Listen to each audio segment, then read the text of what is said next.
If you own a Predator power station such as this 2000 watt model, or maybe you own one of the smaller models, then I'm going to show you a super simple way that you can extend the capacity of this particular unit. Since there is no battery expansion port, you have to use an external battery like one of these. So I'm going to show you how to do it the safe way and to make sure that you don't damage your power station.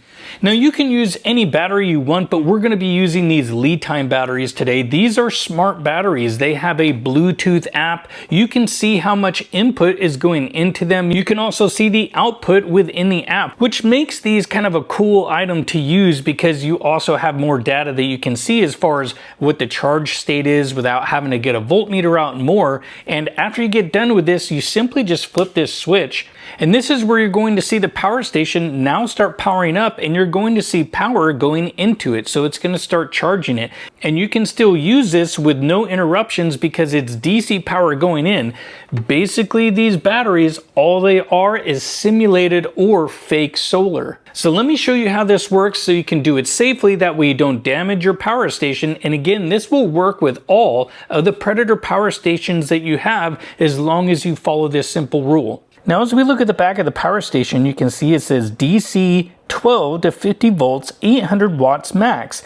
Now that voltage again is what you have to pay attention to so you don't damage your power station. As you can see over here, this is basically a 48 volt battery, but the voltage is actually higher than that. If you put a meter on it, you can see that the voltage actually is a little bit higher. And as you can see on the front of it, it says 51.2 volts. Now, sure, that's just a little bit over, but let me show you what happens. So we're going to turn this on. You hear the unit click.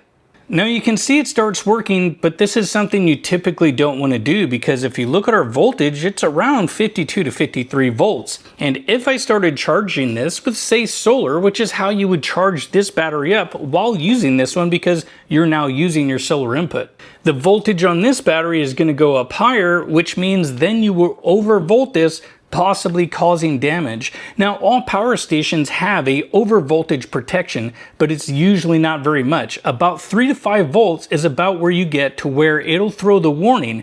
If you go over, say, 5 volts, and this is just from experience again, but it will then possibly damage and you will get the magic smoke coming out of here, meaning that you fried the solar charge controller. So then you will no longer be able to do this or charge your power station with solar.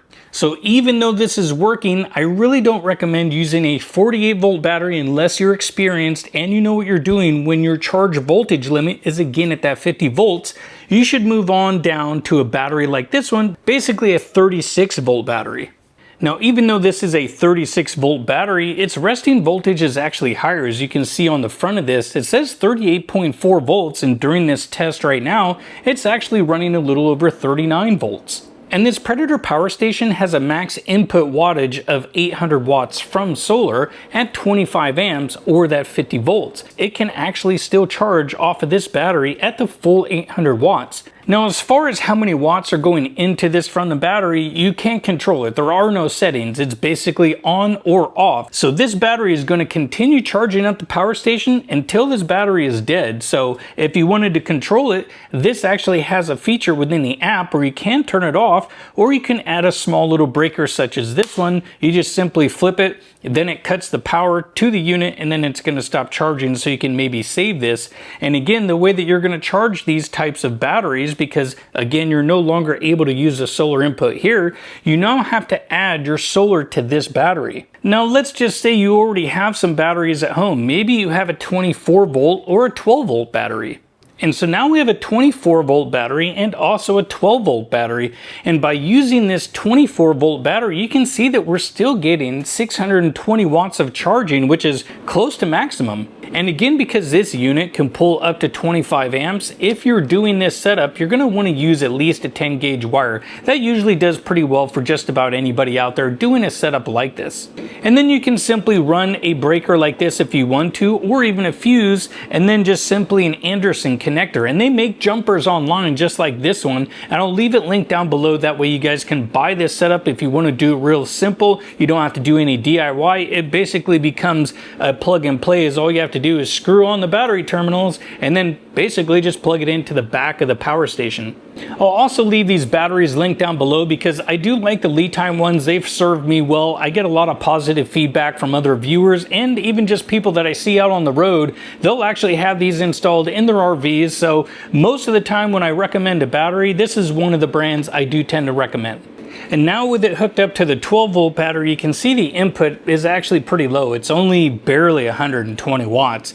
And that's because it really thinks that it's just plugged into, like, say, your car where you're charging off the 12-volt socket. And that's about the max that you're going to get. It's about 120 watts out of a 12-volt battery. So if you're wanting to do this, I suggest at least a 24-volt battery is the better way to go. And again, you can go all the way up to the 36. If you're more experienced and you're paying attention and you want to do the 48-volt thing, well, that's up to you, but to be on the safe side, go with the 36-volt type batteries on down. Now again, when you do need to charge the batteries, you'll need a solar charge controller, and these are super cheap, and you can get them for 12-volt, 24-volt, 36 and 48-volt batteries. This one is a Renogy Wanderer. It's only about $20, and this one can do 12-volt or 24-volt batteries. Now, if you want something that's a little bit better quality and more efficient, you have the MPPT controllers versus this one is PWM. It's older tech, but it still works really good. And again, it's cheap, but I'll leave these linked down below that way you can price hunt if you want. And this is really a super simple setup. And this is basically all it is. You're going to have some wires that go to your solar panel, these wires here that are going to go to the battery, and then you simply still use this hookup as well. And then now you're charging the battery, which you can do more input if you want. You can do more than the 800 watts, depending on the charge controller that you get. So if you want to do even more wattage, you could step up to one of these. That way, in case you expand later, you don't have to worry about it because this one can handle a lot more power. And this one is good for the 12-volt batteries all the way up to the 48-volt. You just change the settings in the app and you're done. And this Victron unit also has Bluetooth as well, but you will have to buy a dongle versus this one doesn't have any Bluetooth or an app function. You just have to change all the settings right on the screen with the push buttons. So I hope this video helped you out when it comes to expanding your Predator power stations. I'll leave information down below of everything that you did see. I hope you liked the video, and I hope to see you in another one.